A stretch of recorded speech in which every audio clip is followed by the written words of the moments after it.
أشهد أن لا إله إلا الله. Apakah kita pernah bertanya kepada diri sendiri, nikmat manakah yang sebanding dengan nikmat hidayah memeluk agama Islam? Apa jadinya seandainya kita bukan seorang muslim? Seorang musyrik penyembah berhala, penyembah patung, penyembah pohon, penyembah batu, atau seorang komunis ateis? Naudzubillah. Maka bersyukurlah, karena Allah telah memberi kita petunjuk kepada Islam. Inilah karunia Allah yang dilimpahkan kepada kita dengan amat sangat besar.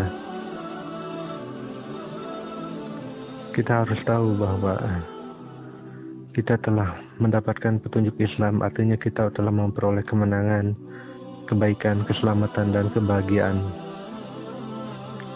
Allah telah menjadikan kita sebagai seorang muslim yang bersaksi bahwa tiada Tuhan yang berhak diibadahi kecuali Allah, dan bahwa Nabi Muhammad adalah Rasulullah yang menunaikan salat, zakat, puasa, dan haji, berwudu dan mandi, bertasbih dan berdoa, membaca kitabullah dan bersedekah.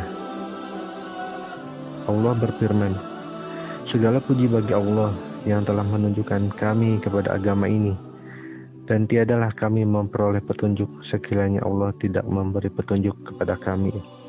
Al-A'raf ayat 43. Islam adalah sebuah anugerah yang tak dapat dibandingnya dengan nikmat apapun. Sesungguhnya orang kafir adalah orang yang paling merugi pada saat di akhirat kelak. Orang yang kehilangan Islam pada hari perhitungan nanti, sekiranya mempunyai harta kekayaan seisi langit dan bumi, serta harta kekayaan lain semisalnya, pasti akan dia jadikan tebusan untuk membebaskan dirinya dari api neraka jahanam. Tetapi semua itu tidak bisa menjadikan tebusan. Mereka akan menyesal. Sedangkan orang muslim hatinya bergembira dan bersukacita karena memperoleh balasan dan tempat kembali yang baik. Allah berfirman, maka apakah orang-orang yang dibukakan Allah hatinya untuk menerima Islam, lalu ia mendapat cahaya dari Rabb-nya, sama dengan orang yang membatu hatinya? Az-Zumar ayat 22.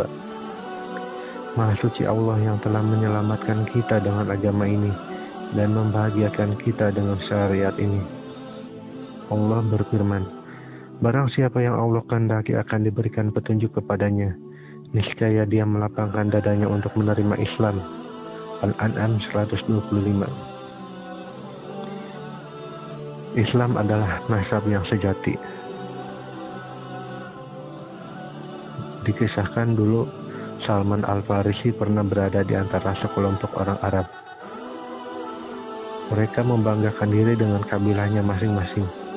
Lalu Salman berkata, bapakku Islam, tiada bapak bagiku selainnya.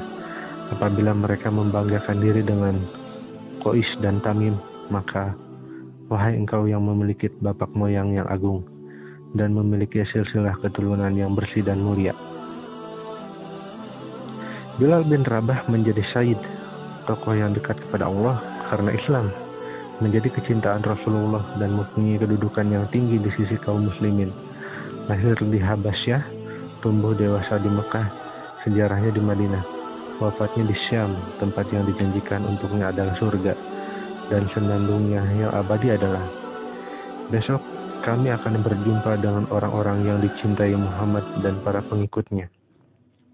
Sedangkan apa yang terjadi dengan Abu Lahab, seorang keturunan dari Bani Hashim dan bangsawan Quraisy?